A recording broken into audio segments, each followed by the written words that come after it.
नमस्कार, स्वागत है आपका हमारी इस खास पेशकश में। मैं हूं राजेश राज। बिहार के मिथिलांचल के एक महत्वपूर्ण शहर दरभंगा रेलवे स्टेशन पर अभी हम मौजूद हैं, जो अमृत भारत रेलवे स्टेशन की श्रृंखला में शामिल है। दरभंगा से सीतामढ़ी, जो जनक नंदिनी सीता की जन्मभूमि है, वहां तक की हम यात्रा करेंगे अमृत भारत एक्सप्रेस में, जो ट्रेन दरभंगा से जनकपुर रोड, रक्सौल, अयोध्या होते हुए नई दिल्ली तक की यात्रा करती है। यानी यह ट्रेन अवध और मिथिला के रिश्तों को भी मजबूती प्रदान कर रही है।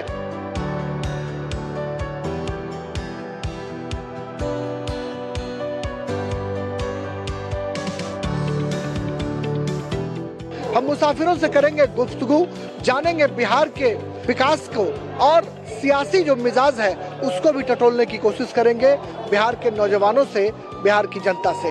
तो आइए चलते हैं अमृत भारत एक्सप्रेस के इस सुहाने ट्रेन के सफर पर, आपको सीधे लेकर चलते हैं।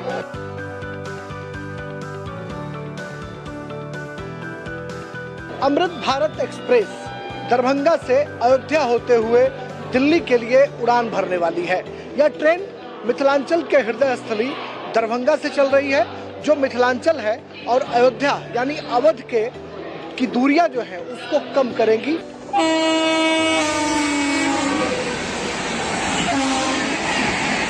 यह ट्रेन कहीं न कहीं उन लोगों के लिए राहत का पैगाम है जो धार्मिक पर्यटन, धार्मिक आस्था में रुचि रखते हैं। और इस ट्रेन से हम दरभंगा से सीतामढ़ी के लिए यात्रा करेंगे, जानेंगे लोगों के मिजाज और ये समझने की कोशिश करेंगे कि आखिर यह ट्रेन जो है, देखिए ये ट्रेन यहाँ से खुल रही है, खुलने वाली है।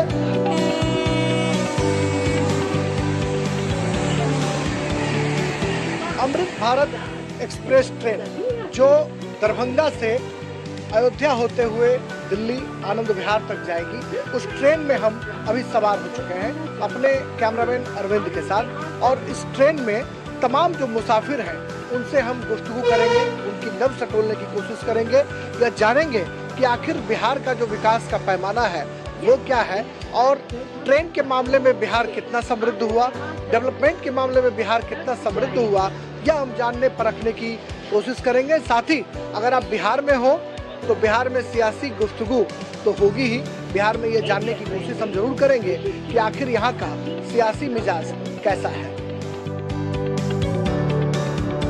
दरभंगा से अयोध्या होते हुए नई दिल्ली तक की जो अमृत भारत एक्सप्रेस ट्रेन की जो यात्रा है, इसमें नेपाल के मुसाफिर भी बड़ी तादाद में सफर करते हैं, क्योंकि सीतामढ़ी जनक नंदिनी सीता की जन्मभूमि है। इसके अलावा जनकपुर रोड, रक्सौल, ये वो क्षेत्र हैं जो नेपाल से बिल्कुल सटे हुए हैं। रक्सौल के बाद बीरगंज शुरू होता है, जो बीरगंज कहा जाता है कि नेपाल की औद्योगिक राजधानी है। बिजनेस करने के लिए संपूर्ण नेपाल भर के लोग या तो बीरगंज आते हैं या फिर काठमांडू तक की यात्रा करते हैं। हमारे साथ कुछ ऐसे मुसाफिर भी हैं जो नेपाल के हैं, हम उनसे आपको सीधे रूबरू कराएंगे। क्या नाम है आपका? मेरा नाम जय कृष्ण मिश्र है। आप कहाँ से कहाँ तक की यात्रा कर रहे हैं? हम अभी दरभंगा से लेकर रक्सौल की यात्रा कर रहे हैं। अच्छा, तो कहाँ दरभंगा में क्या संबंध है? संबंध है। कहा जाता है कि नेपाल और बिहार के बीच जो है रोटी और बेटी का संबंध है, रिश्तेदारी होती है, लेन देन होता है, व्यवसाय करते हैं लोग। कैसे देखते हैं यह जो अमृत भारत एक्सप्रेस ट्रेन है, यह नेपाल और भारत के संबंधों को कितना मजबूत बना रहा है? जी बहुत अच्छा। कि हम लोग बॉर्डर एरिया के जो लोग हैं ना, खास करके जनकपुर साइड के लोग, हम लोगों के लिए इस ट्रेन से बहुत अच्छी सुविधा मिल रही है। हम परसों भी आए थे इस ट्रेन से, आज जा रहे हैं। हम लोग का संबंध ज़्यादातर बिहार में पड़ता है और हम लोग को आने जाने के लिए अच्छी सुविधा हो रही है। आप सर कहाँ से हैं? हम सीतामढ़ी से हैं। मेरा नाम अवधेश कुमार मिश्र हुआ। आप कहाँ से कहाँ तक की यात्रा कर रहे हैं? हम भी तो अभी दरभंगा से सीतामढ़ी तक की यात्रा कर रहे हैं। कहा जाता है कि बिहार में विकास नहीं होता है, बिहार में डेवलपमेंट नहीं है, लेकिन जिस तरीके से रेलवे में ट्रेन्स दिए गए, अमृत भारत एक्सप्रेस दिए गए, उसके अलावा जो ट्रेन है, रेलवे स्टेशंस हैं, उनको अमृत भारत में शामिल किया गया, जिससे वो वर्ल्ड क्लास जो है वो रेलवे स्टेशंस बनेंगे। कैसे देखते हैं बिहार के डेवलपमेंट को, किस तरह से आंकते हैं? नहीं, बहुत अच्छा डेवलपमेंट है और रह गई बात ट्रेन की, तो अच्छी ट्रेन की सुविधा दी गई है और जितने भी तीर्थ स्थल है उसको जोड़ने का काम किया गया। खासकर सीतामढ़ी से जो गुजरने वाली ट्रेन है अयोध्या तक जाती है, उसमें अमृत भारत ट्रेन का बहुत अच्छा सराहनीय प्रयास है और इसको लोग प्रेफर भी कर रहा है। इससे लगता है कि बिहार में विकास पर भी सियासत होती है, डेवलपमेंट पर सियासत नहीं होनी चाहिए, पॉलिटिक्स नहीं होनी चाहिए। सियासत होती तो है ही, राजनीति में तो बिना सियासत की तो राजनीति होती नहीं है। आपको क्या लगता है, क्या नाम है आपका? मेरा नाम अरुण कुमार सिंह। आपको क्या लगता है कि बिहार में डेवलपमेंट के नाम पर पॉलिटिक्स भी होती है?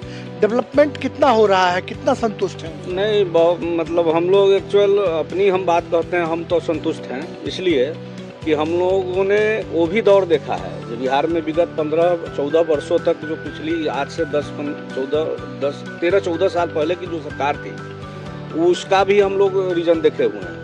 जो जिसको जंगल राज्य के नाम से जाना जाता था, जो काफ़ी मतलब डरावना और भयावह स्थिति बिहार में उस समय थी, जो मेरे समझ से है। लेकिन हम लोग बदलाव आज के समय में जो देख रहे हैं वो काफ़ी सराहनीय है और वर्तमान की सरकार भी बहुत अच्छी काम कर रही है। हम लोग क्या पूरे बिहार की जनता उनसे पूरी तरह से आश्वस्त हैं और संतुष्ट भी हैं। ये मिथिला और अवध के जो रिश्ते हैं उनको कितना मजबूत करेगा? अच्छा रिश्ता बनाएगा। अच्छा लगा ये ट्रेन में सफ़र करके। उधर से भी हम आए दिल्ली से, इसी ट्रेन से आए हैं। एकदम टाइम पे छोड़ता है, टाइम पे यहाँ से खुलता है, कोई दिक्कत परेशानी नहीं है। बिहार में तो पॉलिटिक्स होते रहता है, यहाँ काम कोई नहीं करेगा, श्रेय सब लेगा। यहाँ सीतामढ़ी से कोई सपना नहीं देखा था कि डायरेक्ट सीतामढ़ी से अयोध्या जाना। अब सीतामढ़ी में 3 बजे 4 बजे बैठिए और सवेरे में उतर जाइए अयोध्या। तो ये बहुत अच्छा कार्य किए हैं मोदी जी, इसके लिए बहुत बहुत धन्यवाद। जनकपुर और अवध अयोध्या की दूरी को बिल्कुल कम करेगा।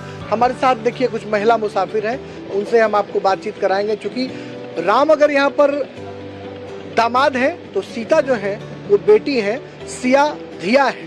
तो हम सिया धिया के बारे में भी जानने की कोशिश करेंगे। कितना इमोशन है इस ट्रेन से जुड़ा हुआ। कहा जाता है कि भाई दामाद और बेटी और रोटी का जो रिश्ता है नेपाल के साथ, इसके अलावा अवध और मिथिला के रिश्ते जो हैं उसमें भी ये ट्रेन गर्माहट ला रहा है। गर्माहट बेशक गर्माहट ला रही है। और जब से ये ट्रेन स्टार्ट हुई लोगों में उत्सुकता भी बनी रही। चूँकि अयोध्या का उद्धार हुआ, श्री राम लल्ला आए, तो श्री राम लल्ला से हमारा नाता जुड़ा। चूँकि सीता माता की धरती सीतामढ़ी है खासकर, और ये एक तरह से मानूं तो मैं एक उपहार हुआ। और इस उपहार का स्वागत, भव्य स्वागत सीतामढ़ी के वासियों ने किया। उत्सुकता बहुत रही खासकर, और एक संपर्क जो कह सकते हैं कि बहुत गहरा हुआ। सीतामढ़ी जो है से पावन धरती है।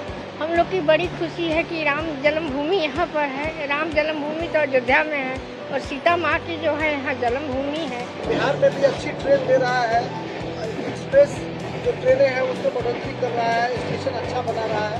क्या कहेंगे? जो देश के प्रधानमंत्री अच्छे हैं तो सब कुछ तो अच्छा ही होगा ना। आपको क्या लगता है कि बिहार में जो महिलाएं हैं वो यहाँ की महिलाएं पॉलिटिक्स को कितना समझती हैं, डेवलपमेंट को कितना समझती हैं? डेवलपमेंट धीरे धीरे हो रहा है, ज़्यादा तो नहीं कुछ समझती है अभी। हिंदुस्तान को लोकतंत्र की जननी कहा जाता है और उसमें बिहार का जो वैशाली है वो लोकतंत्र की जननी है। दुनिया का पहला गणतंत्र है जहां से लोकतंत्र की हम कह सकते हैं कि पाठशाला की शुरुआत हुई। और इस बिहार के पॉलिटिक्स को लोग सबसे ज्यादा देश भर में चर्चा मिलती है तब जब यहाँ चुनाव का मौसम आता है। आने वाले कुछ एक दिनों में लोकसभा चुनाव होने हैं और इस चुनाव की सरगर्मियां अभी से तेज हो रही हैं। बिहार के मतदाता क्या कुछ सोचते हैं, क्या कुछ सियासी गुफ्तगू करते हैं? हम अमृत भारत एक्सप्रेस ट्रेन में अभी सफर करते वक्त मुसाफिरों से ये जानने की कोशिश करेंगे कि जो महिलाएं हैं वो क्या समझती हैं, वो क्या सोचती हैं और किस तरीके से बिहार पॉलिटिक्स को, महिलाओं के लिए कितनी जगह है बिहार के चुनाव में, बिहार के पॉलिटिक्स में कितना महिलाएं आगे आ रही हैं? महिलाएं बहुत ज़्यादा आगे आ रहे हैं, वो हर एक क्षेत्र में आगे हैं। बिहार एजुकेशन के मामले में भी आगे जा रहे हैं। तो मुझे लगता है कि बहुत ज़्यादा स्पेस है हर एक क्षेत्र में। एक महिला होने के नाते आप बिहार की राजनीति को कैसे देखते हैं? अच्छे नज़र से देखते हैं। अभी बहुत प्रोग्रेस हुआ है बिहार में। बिहार के चुनाव पर दुनिया भर के लोगों की नजरें टिकी रहती हैं और यहाँ पर मुद्दे कौन कौन से प्रभावी होते हैं, इस पर हम देखिए नौजवानों से हम बातचीत करेंगे। आपको क्या लगता है बिहार के चुनाव में सबसे बड़ा मुद्दा क्या होने वाला है? बेरोजगारी सर, बेरोजगारी। हम लोग ट्रेन में सफ़र कर रहे हैं, अपने घर छोड़ के यहाँ से 1200-1300 किलोमीटर दूर जाके कमाई कर आमदनी के लिए जाते हैं ना सर। ग्रेजुएशन करके कुछ नहीं यहाँ पे जा रहे हैं, वहीं पे काम करते हैं। आप क्या कहना चाहते हैं? आपका क्या नाम? वही सेम ही चीज, बेरोजगारी। क्या मतलब बिहार में इसके लिए जिम्मेदार कौन है?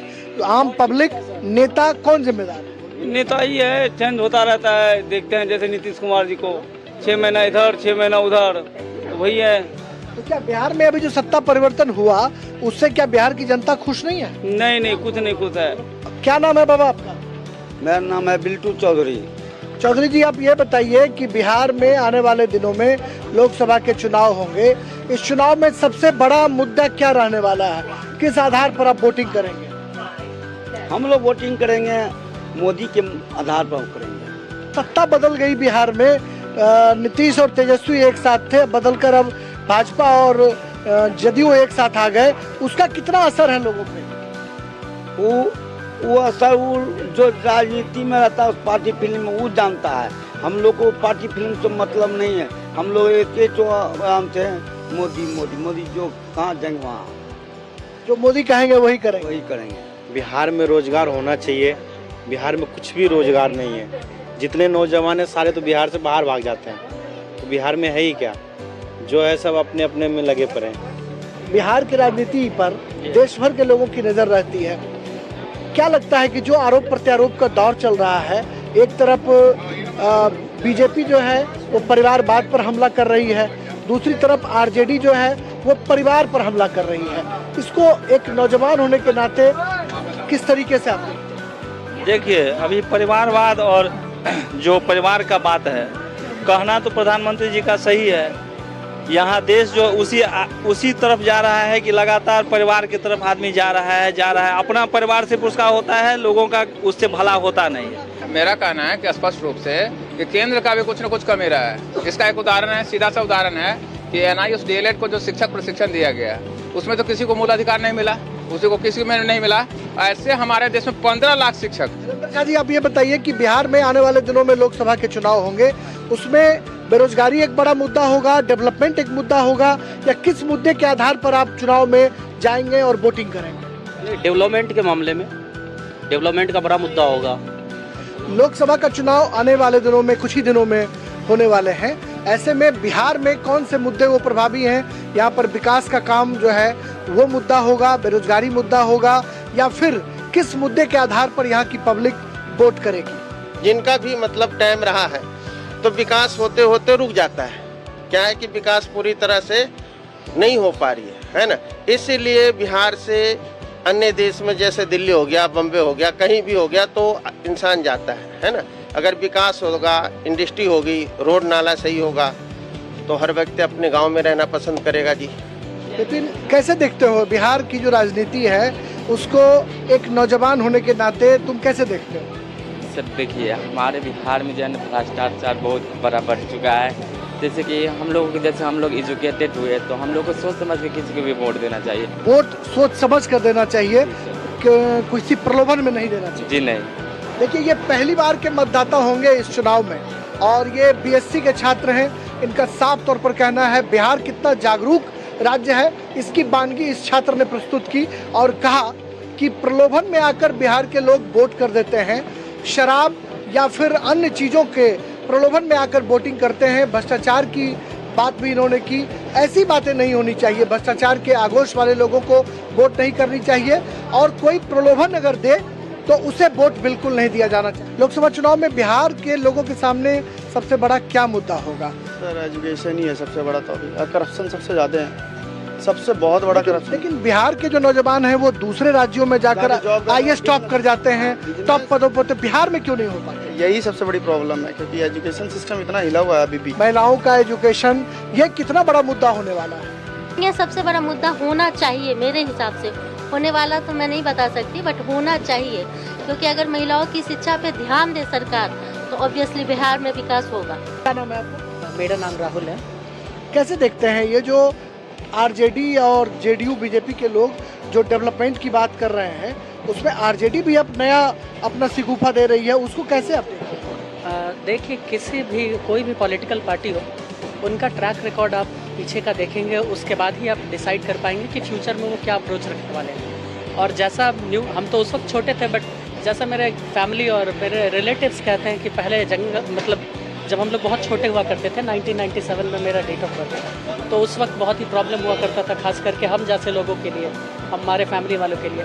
और अभी जो बीजेपी आई है वो अच्छा काम कर रही है, बट थोड़ा सा रोजगार के ऊपर उनको ध्यान देना पड़ेगा। भारतीय रेल ने अमृत भारत रेलवे स्टेशन की सूची में देश के 500 से ज्यादा रेलवे स्टेशनों को सूचीबद्ध किया है, जो विकास के पैमाने पर खड़े उतरेंगे और उसका रीडेवलपमेंट किया जाएगा। प्रधानमंत्री मोदी हमेशा से ये कहते रहे हैं कि देश के रेलवे स्टेशनों को विश्व स्तरीय बनाना है। इस दिशा में अमृत भारत रेलवे स्टेशन जो हैं वो कहीं न कहीं हिंदुस्तान की प्रगति की इबारत लिखेंगे। पूर्व मध्य रेलवे और बिहार में कितने रेलवे स्टेशनों को चिन्हित किया गया है, ये जानने के लिए हमारे साथ समस्तीपुर रेल मंडल के डीआरएम विनय श्रीवास्तव अभी दरभंगा से सीतामढ़ी की यात्रा कर रहे हैं, हमारे साथ सफर कर रहे हैं। हम सीधे आपको उनसे रूबरू कराते हैं। कितने स्टेशन सर आपके ईसीआर में और बिहार में? अमृत भारत स्टेशन स्कीम के तहत पूरे ईसीआर में 80 स्टेशन हैं जो 5600 करोड़ की लागत से बन रहे हैं।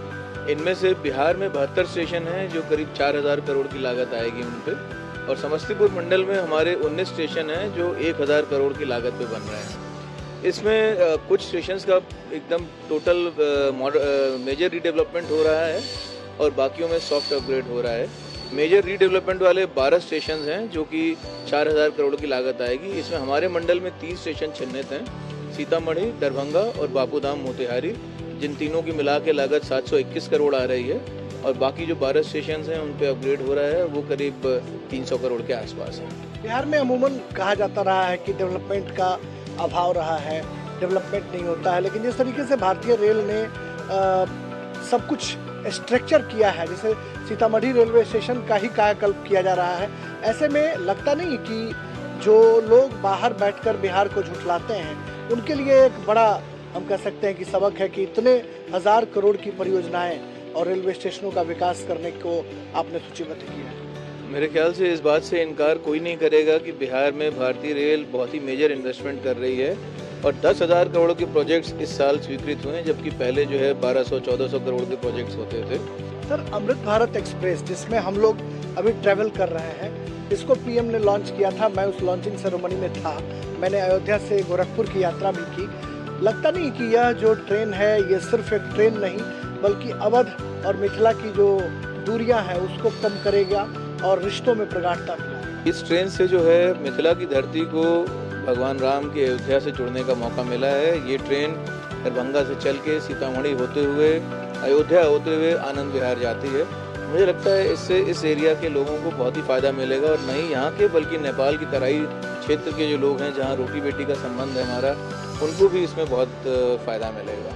एक सवाल सर और, कि बिहार में जितने भी बड़े रेलवे के प्रोजेक्ट्स हैं, चाहे वो मुंगेर का गंगा रेल पुल हो, जयनगर से कुर्था आपने जो एक दोस्ती की रेलगाड़ी चलाई, इसके अलावा कौन कौन से ऐसे प्रोजेक्ट्स हैं जिसको हम भारतीय रेल के लिहाज से बिहार के लिए उपयोगी मान सकते हैं और उसको गिना सकते हैं? देखिए, जैसा आपने अभी राजेंद्र पुल का नाम लिया, उसको एक मेजर प्रोजेक्ट है जो अभी हो रहा है। इसके अलावा अभी कोसी महासेतु जो है उसका शिलान्यास किया गया था, जो कि मिथिला को सीमांचल और कोसी से जोड़ता है। और इसके पहले जब ये पुल नहीं था तो लोगों को बहुत लंबी दूरी तय करके जाना पड़ता था। इसके अलावा जैसे आपने नेपाल की बात की, तो ऑलरेडी हमारी ट्रेन चल रही है जयनगर से बिजौली के बीच में, जो कुर्था से थोड़ा आगे है, 52 किलोमीटर का डिस्टेंस है और बहुत ही पॉपुलर ट्रेन है ये। और अभी रक्सौल काठमांडू योजना जो है उसका भी फाइनल लोकेशन सर्वे हो गया है और हमने विदेश मंत्रालय को 26,000 करोड़ की लागत से 280 किलोमीटर बनाने का ये प्लान जो है सौंपा हुआ है। गंगा पर जो रेल ब्रिज है वह भी मुंगेर का जो है वह भी बहुत आकर्षक है। जी, बहुत ही आकर्षक ब्रिज है और बहुत ही यूजफुल ब्रिज है। और कल माननीय प्रधानमंत्री जी ने इसकी एक झलक जो है जब बेतिया आए थे तो उस कार्यक्रम में भी देखी थी।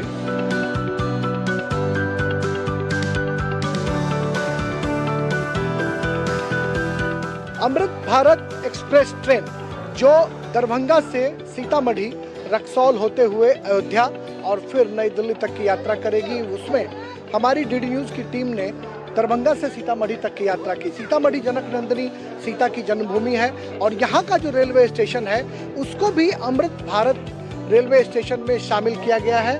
और कहीं ना कहीं जो रेलवे स्टेशन की जो स्ट्रक्चर है उसको बदला जा रहा है, क्योंकि भगवान श्री राम की जो जन्मभूमि है वो चमक उठी है।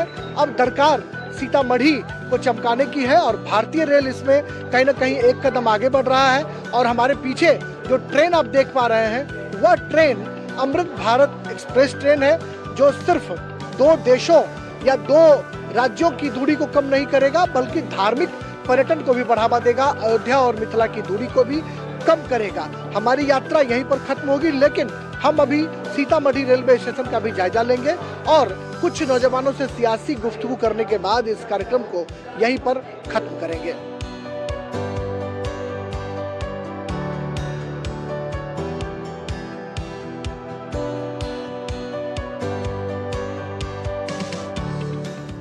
दरभंगा से सीतामढ़ी की यात्रा करने के बाद हम सीतामढ़ी रेलवे स्टेशन पर अभी मौजूद हैं और जो नौजवान हैं, नौजवानों का सियासी नब्ज टटोलने की हम कोशिश कर रहे हैं कि आखिर बिहार जिस पर तमाम दुनिया भर के लोगों की नजरें टिकी रहती हैं, वहाँ के युवा क्या सोचते हैं, उनके मन में क्या कुछ चल रहा है। आने वाले दिनों में लोकसभा के चुनाव होने हैं, क्या युवाओं के मन में चल रहा है? युवाओं को बेरोजगारी बहुत है, काम नहीं है, यहाँ पे सब बाहर जाते हैं, दिल्ली कमाने जाते हैं, यहाँ पे काम ही नहीं है।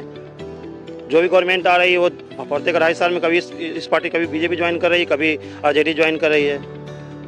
उससे क्या विकास पर असर पड़ रहा है? विकास पे बहुत असर पड़ रहा है, कोई काम ही नहीं हो रहा है, ना कोई फैक्ट्री, ना निवेश आ रहा है, ना उद्यमी योजना बढ़ रही है, ना कुछ हो रहा है। पार्टी सरकार जो बदल जा रही है उसको यहाँ की जनता कैसे देख रही है? यहाँ एनडीए का गवर्नमेंट बहुत विकास कर रही है, इसमें कोई नो डाउट। और नरेंद्र मोदी यशस्वी प्रधानमंत्री हमारे नरेंद्र मोदी जी। सर जी, हमारे यही कहना है कि बीजेपी की सरकार जब से आई है तब से रेलवे विभाग बहुत प्रगति हुआ है। जहां से हम बोल रहे हैं वहां पर जो प्लेटफॉर्म पर कुछ था ही नहीं, आज यहाँ पर बहुत विकास है। हर एक जगह हम आज चढ़ाने आए हैं तो उस पर सब पर ट्रेन पर लिखा हुआ है। महिलाओं की क्या स्थिति है बिहार में? क्या स्थिति बिहार में रहेगी? बिहार का तो बिहार ही है। बड़े बड़े नेता जो हैं तो बिहार को बदल दे रहे हैं। बिहार में कोई बदलाव हो रहा है? मेरा ही लड़का हो या किसी का लड़का हो, गार्जियन पैसा दे रहे हैं, पढ़ रहा है, लिख रहा है, कोई न केंद्र सरकार में नौकरी मिल रही है, न कमाने का ढंग है, न रहने का ढंग है, न खेती है बिहार में, न रेलवे के तरफ से कुछ बच्चे को मिल रहा है। क्या बिहार में? लेकिन बिहार बदलने वाला नहीं। एक नौजवान क्या सोचता है, बिहार सुधरेगा? सुधरेगा सर, बिल्कुल सुधरेगा। इसके लिए बदलाव अब होगा, बिल्कुल पहले से भी हुआ है, अब बिल्कुल होना ही है, हो जाएगा सर। कैसे बदलाव होगा, कैसे बदलेगा बिहार? कैसे बदलेगा? बीजेपी को लाया जाएगा और बढ़िया नेता को चुनिए तब जाकर होगा सर। सीतामढ़ी रेलवे स्टेशन पर डीडी न्यूज की टीम अभी मौजूद है, जो जनक नंदिनी सीता की जन्मस्थली है और यहाँ पर एक प्रतिमा भी लगाई गई है जहाँ पर कि राजा जनक हल जोत रहे हैं और माता सीता जो है वो प्रकट होती है धरती के भीतर से। वह दृश्य भी इस रेलवे स्टेशन पर साफ तौर पर देखा जा सकता है। यहाँ के जो नौजवान हैं वो हमारे साथ हैं। बिहार के बारे में कहा जाता है, अभी एक अम्मा कह रही थी, हमने पूछा उनसे कि अम्मा बिहार में क्या मुद्दा है। उन्होंने कहा कि बिहार तो सुधर ही नहीं सकता है। बिहार का नौजवान क्या इस बात से इत्तेफाक रखता है? बिहार में कोई मुद्दा नहीं, यहाँ जाति पाति का ज़्यादा मुद्दा हो रहा है, ठीक है। और सीतामढ़ी को जैसे आप जानते हैं कि विश्व में सबसे ये माता सीता का जो मूर्ति है, जो स्थल है, वो सबसे फेमस है और टूरिस्ट लोग भी यहाँ आएंगे और बहुत विकास होगा यहाँ का, जितने भी नौजवान हैं, और ये स्टेशन और विकसित होगा, आगे और बढ़ेगा। बिहार को राजनीति की पहली पाठशाला कहा जाता है। यहाँ पर रेहड़ी पटरी वाले, खोमचे वाले, चाय वाले, ट्रेन में सफर करने वाले मुसाफिर भी राजनीति की बारीक समझ रखते हैं और शायद यही वजह है कि दुनिया भर के जो जर्नलिस्ट हैं वो एक बार बिहार रिपोर्टिंग के लिए जरूर आना चाहते हैं, क्योंकि राजनीति की बारीक अगर समझ सीखनी हो तो आपको बिहार आना होगा, क्योंकि बिहार लोकतंत्र की जननी है। और ट्रेन में सफर के दौरान हमने देखा कि तमाम मुसाफिरों के मन में तरह तरह की उत्कंठाएं जो है वो सामने आई, लेकिन बेरोजगारी, बेकारी, पलायन का दंश एक बड़ा मुद्दा सामने आया। लेकिन डेवलपमेंट टू डेवलपमेंट या बिहार में एक बड़ा जो है स्लोगन, एक बड़ा नारा आने वाले दिनों में होने वाला है, यह भी साफ दिखाई पड़ा। दोस्तों, इस कार्यक्रम में बस इतना ही। मुझे और मेरी पूरी टीम को दीजिए इजाजत। नमस्कार।